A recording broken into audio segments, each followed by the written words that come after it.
If you work in Blender, saving your file properly is one of the most important habits you can build. In this quick guide, I'll show you how to save a Blender file fast, how to create new versions safely, and how to protect your work so you do not lose progress. If this video helps, make sure to like and subscribe for more Blender tutorials. Let's jump right in. The fastest way to save your current Blender project is to press Ctrl+S on Windows or Command+S on Mac.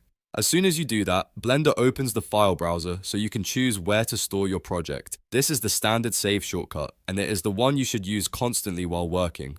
Next, choose a folder on your computer. Try to keep your Blender projects organized in one place so you can find them later without searching through random folders. A clean folder structure saves a lot of time, especially when you are working on multiple scenes or versions of the same project. After that, type a name for your file in the text bar at the bottom. Give it a clear project name so you always know what it is. For example, if you are working on a character model, a scene, or an animation, name the file in a way that matches the project. This makes it much easier to manage your work later.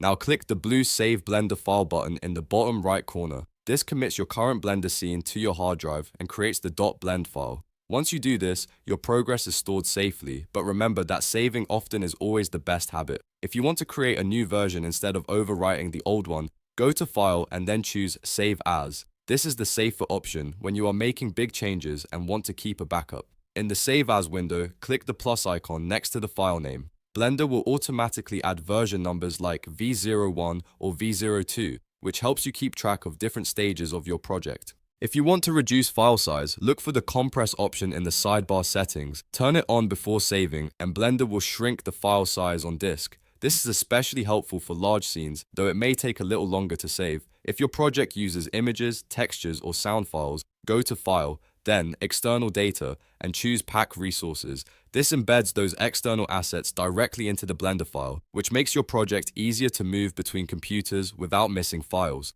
You should also turn on autosave by going to Edit, then Preferences, then Save and Load. This is a smart safety feature because it helps protect your work if Blender crashes or your computer shuts down unexpectedly. It is one of the easiest ways to avoid losing a huge amount of progress. And if you want a quick exit while saving, Ctrl+W can be used as a fast close shortcut in some workflows, but the most reliable habit is still to use Ctrl+S regularly before closing anything.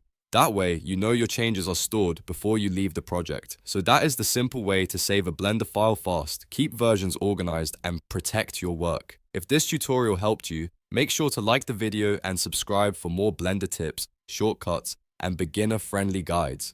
Thanks for watching, and I'll see you in the next one.